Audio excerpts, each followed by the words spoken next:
একটা বাচ্চা তার মাকে জিজ্ঞাসা করলো যে মা, আমার 18তম জন্মদিনে তুমি আমাকে কি গিফট দিবে?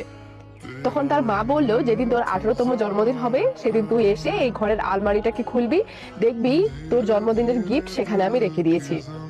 কিছুদিন পর সেই বাচ্চাটা অসুস্থ হয়ে যায়, তার মা তাকে হসপিটালে নিয়ে যায়। হসপিটালে নিয়ে গিয়ে বলে যে তোমার ছেলের হার্টের মধ্যে একটা ফুটো আছে আর সে বেশি দিন আর বাঁচবে না। তো 2 বছর পর যখন সেই ছেলেটা সুস্থ হয়ে বাড়িতে ফিরলো, বাড়িতে ফিরে এসে বুঝতে পারলো যে তার মা আর এই পৃথিবীতে নেই।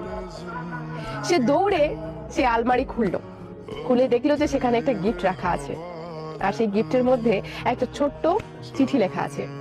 সেই চিঠিটা সে খুললে যখন পড়লো, সেখানে লেখা ছিল যে আমার সোনা বাবা, আমার কলিজার টুকরা, তোর মনে আছে যেদিন তুই অসুস্থ হয়ে গেলি, তোকে আমি হসপিটালে নিয়ে গেছিলাম, সেখানে হসপিটালে ডক্টর আমাকে বলেছিল যে তোর হার্টের মধ্যে একটু ফুটো আছে আর তুই বেশি দিন বাঁচবি না, তোকে যদি কেউ হার্ট ডোনেট করে তাহলে তুই বাঁচতে পারবি।